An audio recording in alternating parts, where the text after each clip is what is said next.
Sue, and today I'm going to take you for your stable management session. We're filming this on behalf of the RSDP so that we can give our coaches CPD webinars throughout these rather strange COVID times. So thank you for agreeing to help us. Your name is? Hello, I'm Isaac. I'm 16 years old. Right, okay. And how long have you been at the NHC? I've been here since August, midway through August. Are you enjoying the course? Yeah, I'm loving it. Last few days now, so. Oh, so you're leaving us soon? Yes, this Friday. And where are you going? I'm going back to Chad Collier. Right, fantastic. So you've obviously done quite a lot of tacking up since you've been here. Yeah. So we're going to go through the process and the procedure of tacking the horse up correctly. So in a moment we're just going to put the head collar on, tie the horse up properly, make sure the stable's clean, and then we'll prepare the horse, brush him off, do the feet, and pop the tack on.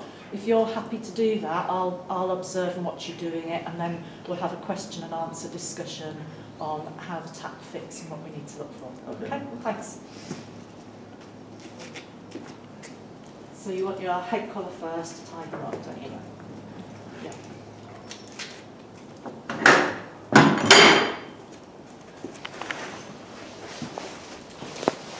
So I know we wouldn't usually leave the stable door open, but in this instance we will do because we're going to be filming.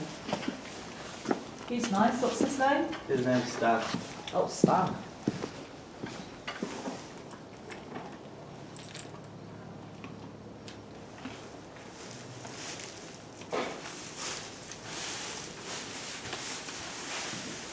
Isaac, why don't you tie him up here, and then we don't need to keep walking past these hind quarters to get to tack him up. That be easier? Stop.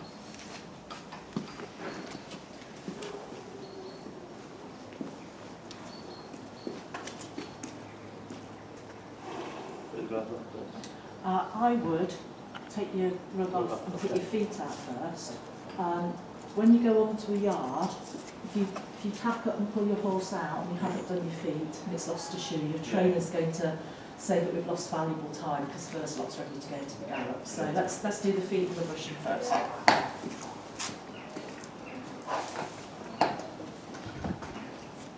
Have you ridden Stan before? Yeah, he's one of my favourites actually to ride. Oh, is he? Yeah. He looks a nice sort of chap. Yeah, he's very nice.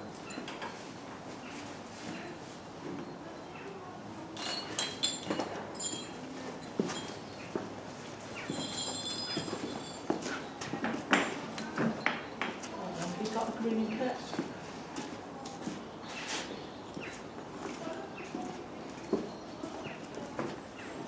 No, it's okay. Yes, fine, yeah. As long as you don't do it under the pin.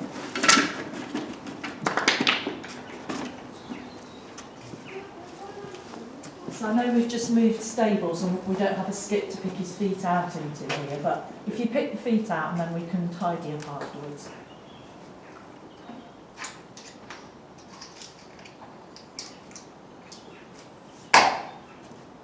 So when you're picking the feet out, what other things are you looking for? Making sure the shoe's not loose and it's not loud or anything. Yeah. Make sure there's no like lumps or bumps as I'm going down his leg. Great job, yeah. And make sure there's no heat. Yes. Well done.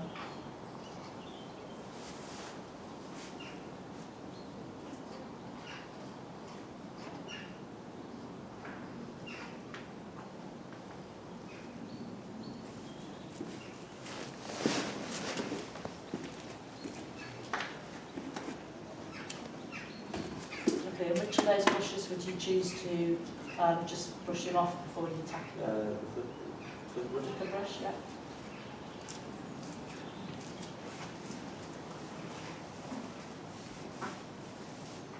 Looks quite ticklish. Yeah, it's quite sensitive.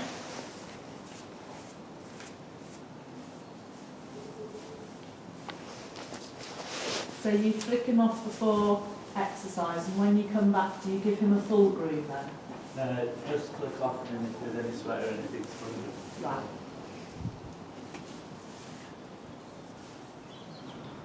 And can you tell me any of the other reasons why we would groom a horse? After exercise or before? Well, either. So before, just making sure like there's nothing like normal or unusual or something that might get under his tack and maybe like make him uncomfortable. Or sore, yeah. Yeah, and just making sure he's in good condition really.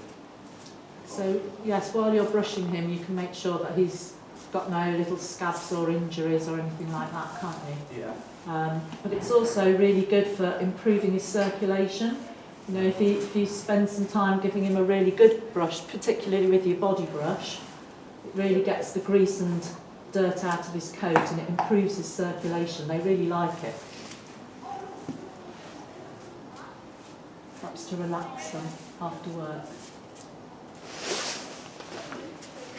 And which brush do you use to go through his tail? Mental brush. Okay.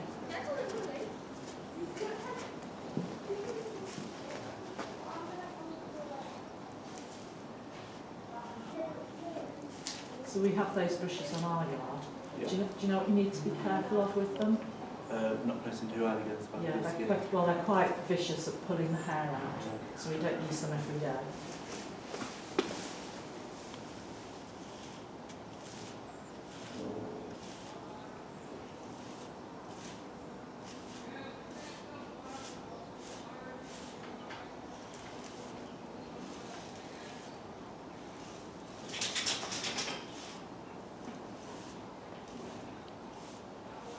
Okay, super.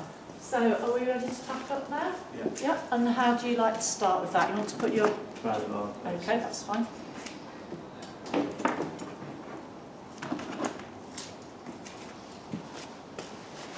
So normally we would pull the door to, but because we're filming, we need to leave the door open.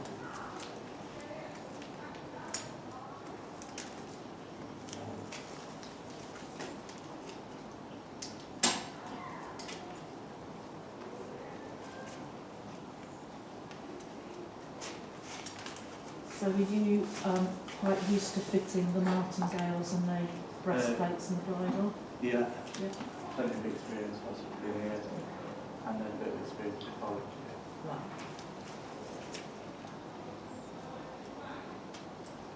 So I'm going to let you fit the bridle and then we'll talk about it afterwards. I'll just let you concentrate on what we do. If there's anything you want to tell me while you're doing that, then please do. Feel free to chat away. I like to be a bit awkward sometimes.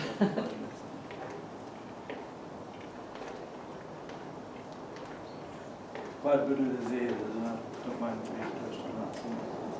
That's very good. Just making sure that there's no main stuff in there. Just come round this side because the cheek piece is twisted on the end.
What's the common problem with this rubber and Usually the rubbers, the back parts have been ridden and stuff. Yeah. So just fold it over.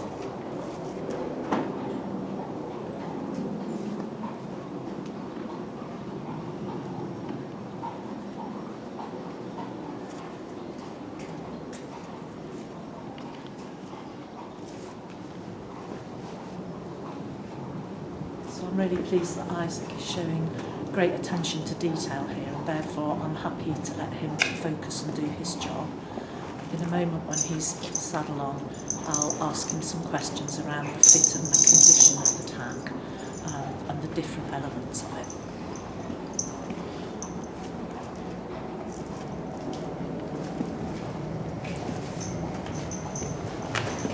Do you always put yourself on this side, Alexander? No, it's just do it on the together. Okay, that's fine.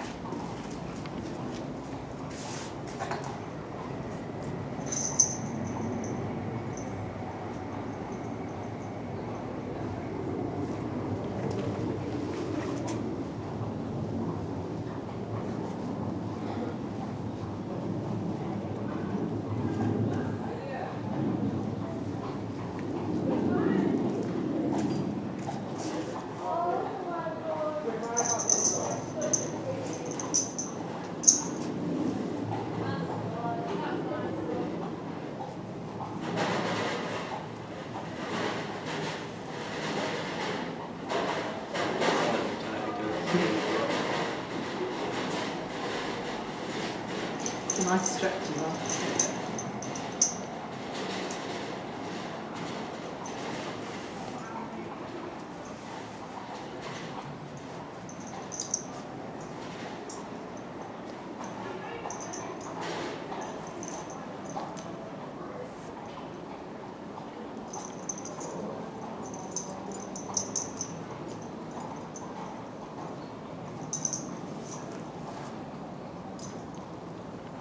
And then I'm putting the rest of it through, just making sure it's all the way to the top. Okay.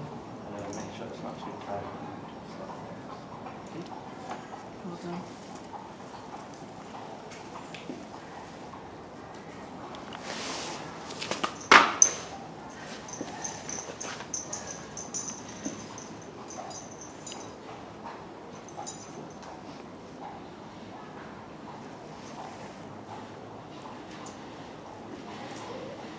So what do we need to be careful of with the fitting the martingale strap around the girl?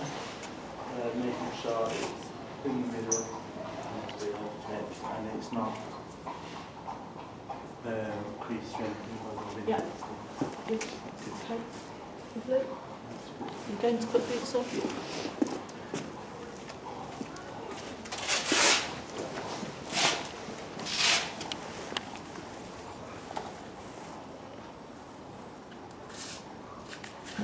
Can you tell me what sort of boots those are? These are brushing boots. Yeah. And why would we use them? Just to make sure that when they're camping, they're not touching the legs as they go along. Even when they're trotting. That's right, because often they just can catch themselves, particularly the fetlock area. Super. Okay, are you happy with that? Yeah. So you'd be happy to pull him out for a second block wearing that tack? Yeah. Yeah? Good. So let's just talk a little bit through the fit of the tack then. So can you describe to me how the brow band should fit and the headpiece and each component part of the bridle? How big should the brow band be? It should be so it fits sort of like 2 fingers underneath. It shouldn't be too low and so it's not going past this bit. Yeah, that's right. And it's not too high, so it's restricting the ears or anything. Yes, just wants to fit to below the base of the ear. Yeah. And the headpiece, how should that fit? This also should be like too tight or pulling down too much, making sure it fits, not too small on the head as well. Yes. Again, dividing at the base of the ear. Yeah. So, can you tell me what sort of bit he has in his neck? He's got a 3-ring gag. Yes, he has, yeah. I think it's got like the rubber. Plastic mouthpiece. Yeah, that's it. And then he's got these Rubber. bit rubbers on the outside. And what's the purpose of those? Because it's a loose ring, sometimes it can catch the inside of the mouth and like nip them and give them a club, so it's just preventing that. Yeah, that's right. Good. And the bridle itself, is that in good condition? You could do with it clean, but overall it's in. Yeah. Things that we need to look out for are wear and tear in the holes and the buckles, rusting up and that sort of thing, wear and tear around here. So moving back to the running martingale, what would be the reason for using a running martingale? Something to keep the head down almost if you've got to run through the bit and put the head up. just a bit more control the horse riding. Yeah. And then hold on to it sometimes, but through just Yes, makes a good neck strap, Yeah. doesn't it? Yeah, that's good. And of course, when we use the running martingale, we always need to be aware of always having the stoppers so that the rings don't get caught around the end of the rein there. Yeah. And we talked about the fit where it goes between the horse's leg. One thing you should always be really careful about is that it's not too low. Yeah. So when the horse is galloping or jumping, you can't get a leg caught in it. That's something that I often see on horses.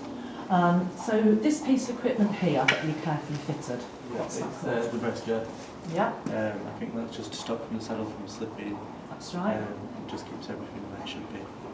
It's to stop the saddle from slipping backwards, because horses like this that have got a really good big front, big shoulder on him, and then you can see slightly tails back towards the hind quarter. So when we're going up the gallop, the saddle can easily slip behind the shoulder, dislodge the jockey.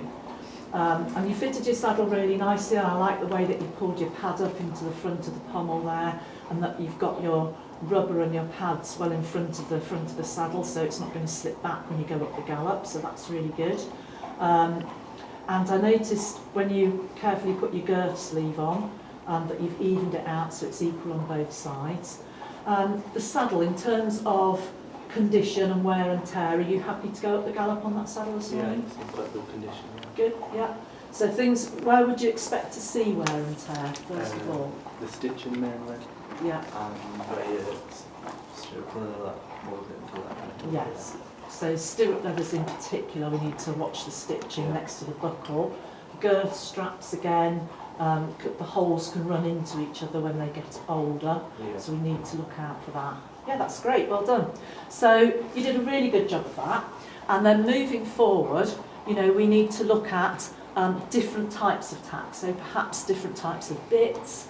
See, this chap doesn't wear a noseband, but different types of nosebands that are available and why we might use them. There are other types of breastplate or breast girths, and so just reading and researching and looking out for different types of tack and how we might use them in different situations would be a good way forward. Fab. Any questions? No. No, that's Yeah, great. apart from that. Thank you very much. Thank you.